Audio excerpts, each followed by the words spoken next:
They have been targets of repression, particularly when they have spoken out against the government and the party. But in spite of the repressive climate, there have been teachers' protests against poor terms and employment conditions. And there has even been an illegal, or even more illegal strike actions. And the board, in its meeting, decided to establish an advisory committee on China and to support, at the recommendation of our members in Hong Kong, local teachers groups in mainland China to support them with trade union education and professional development programs. Meanwhile, China has embarked upon a new economic colonization in Africa without any regard for human rights and democracy, just like the European colonial powers in the 19th and 20th century, and we must bring that to a stop. This week we will launch our triennial barometer showing the sorry state of international human and trade union rights in many countries. And one of the alarming findings is the increase in human trafficking and violence against women. In 2006 alone, Education International intervened with the national authorities in 40 countries who were infringing on core labor standards or worse. Harassment and detention of education union activists, the refusal to comply with ILO Conventions 87 and 98, as Kari Tapiola told us this morning, it's becoming the daily practice.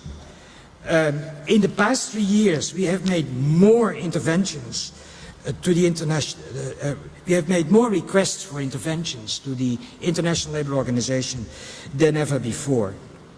There were the notorious offenders, you know them. Colombia, Kai mentioned it as well, 34 teachers murdered in 2006. Many more received death threats and were forced to flee the villages and towns where they were teaching. In Ethiopia, we again must mention Ethiopia, security forces broke up the ETA assembly and a number of leaders were detained, still are detained. And Zimbabwe, where Mr. Mugabe's police force selected World Teachers' Day as the moment to beat up members and leaders of the Progressive Teachers Union of Zimbabwe, who followed our call to get together on that day to celebrate. Well, I'm afraid there's not much more to celebrate in that country.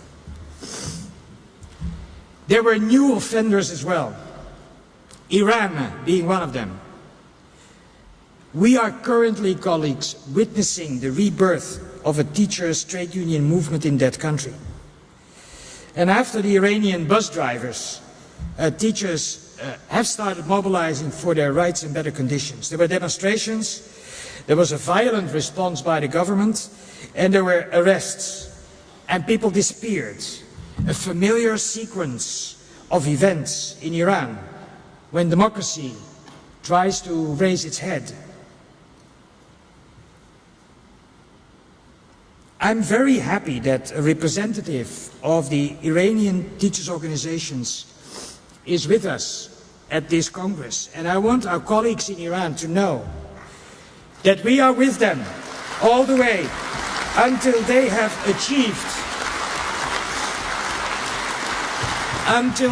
achieved all of their legitimate rights, to begin with ensuring the safety and security of our Iranian colleague present here today when he returns to his country later this week. Free trade unionism, I regret to say, has also been under attack in democratic countries, with social dialogue usually being the first casualty.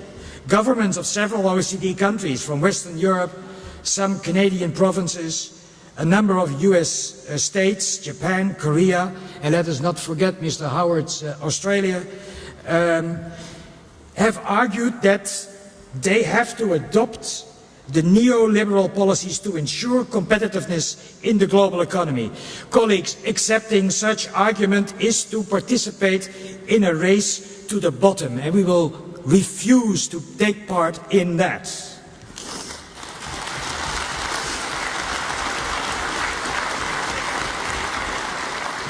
A last example concerns Peru, where the government has declared education an essential service with the sole purpose to outlaw industrial action. Then they adopted, without any consultation, a new teacher career law.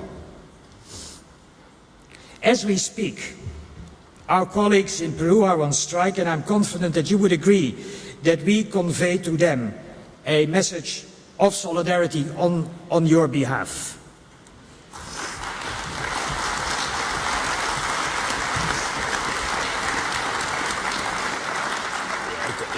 Colleagues, while EI has taken action in every case known to us where rights of teachers were violated, I regret to say that some interventions to the International Labour Organization, I regret to say that some of these interventions, we did not get any support from some member organizations. Some organizations have been too hesitant in adding their voice to our protest, or in coming to the rescue of a sister union under attack.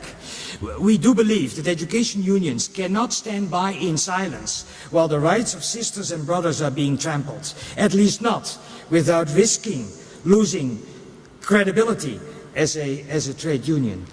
And that credibility will definitely evaporate when unions themselves facilitate trade union violations of trade union rights. We had an awkward experience of that in Macedonia, where the National Trade Union Confederation and the government joined forces to harass our member union. We had great difficulties in persuading them that the Berlin Wall had fallen 18 years ago, and that in democratic nations, teachers' unions can decide for themselves whether or not to belong to a particular trade union center. There is a fine line between trade union action and political activity. While it is inherent in our work that we associate with political parties or groups that share our aspirations, there is a risk that the responsibilities of union and parties, particularly when these parties are represented in government, can become blurred if they are not kept strictly separate. And when rank and file members are not certain whether it is the government or the union that is beating their heads, we have a big problem.